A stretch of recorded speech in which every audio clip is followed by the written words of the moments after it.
My name is Evelina Domnitch and I'm an artist. I work together with Dmitry Gelfand, and right now I'm at the astronomical building of CalTech. My name is Dmitry Gelfand and I have been working with Evelina Domnitch for many years, engaging in artworks of a rather ephemeral nature in which gases and liquids are activated through a variety of phenomena that take place directly in front of the observer. And we're here on our art residency with a LIGO lab that is a huge gravitational wave detector. So Evelina and I are trying to develop an artwork involving a hydrodynamic analog of orbiting black holes. It is very important for us to look into those scientific domains that have yet to be fully resolved. My name is Isabel and I'm a curator and writer.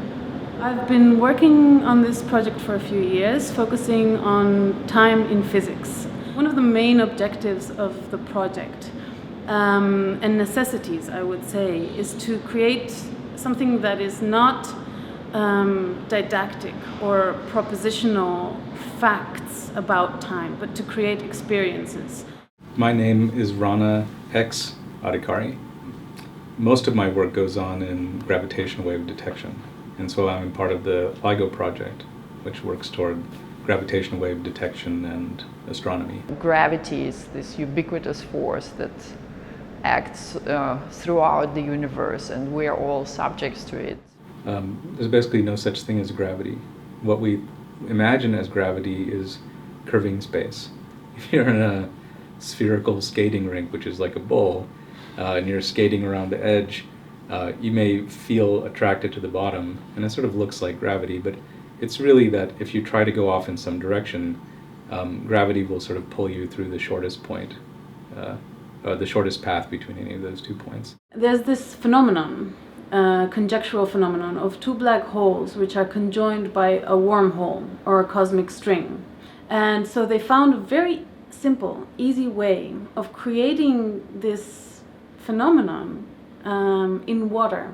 We have, of course, a lot of conversations and exchanging ideas, and a normal day, most of it, of course, will be talking to these people, asking them questions, asking them sometimes to go and look at our fluid dynamics experiments, and then we don't even have to explain to them a lot. They immediately can find analogies with black holes and with a certain behavior on cosmological scale, and they share their knowledge with us. It's really a technical research in a way, ways of making some of the phenomena they're encountering and some of the implications of the phenomena they're encountering perceptible. So they're playing around with ways of moving the fluids around so that they become analogues of black holes, ways of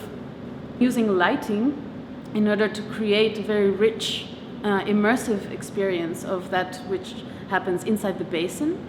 And on the other hand, this has been complemented by conversations and with the graduate students and with the scientists with whom we're collaborating here. And they've invited these people constantly and repeatedly down to their lab to give them feedback and questioned and followed lectures. So I think their engagement with the discourse and the actual material has been excellent, because it's a very rich dialogue that has come about. And then they have this amazing optical quality where the light that goes inside of this little dimple, which is the top of the vortex, is all swallowed, and you see this black shadow, and around this black shadow you see a little bit of light, which is somehow a black hole. This is how a black hole is envisioned. Since we realized that most of the universe is not made up of bright things that we can see with our eyes, we wanted to find out new ways about how to look for things that are dark. The reason why we like to use natural forces and natural elements to model these black holes is exactly the reason that we do not want to fantasize them. We want just to put a few constraints, and then nature uses the same basic forces to work out the bigger picture.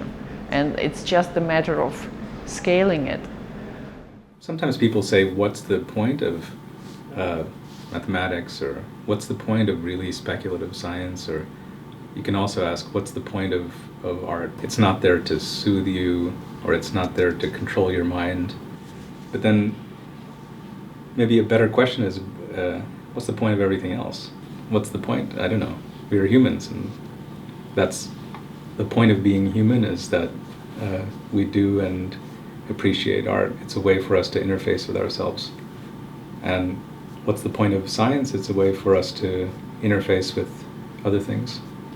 Occasionally when these events happen and you run into somebody who's doing something different than what you are, it's not always, but when it's the right kind of people who are open-minded, it's a big fireworks display. Evelina and Dmitry have a practice that is ideal for the project I've wanted to do, because they understand, they're very knowledgeable in science and physics, but they have wonderful ways of translating this into an experience in which the viewer, the observer, is present in the moment and can appreciate seeing, for example, black holes, regardless of whether it's really accurate, and can develop a kind of relationship to these phenomena which otherwise remain completely inaccessible to us.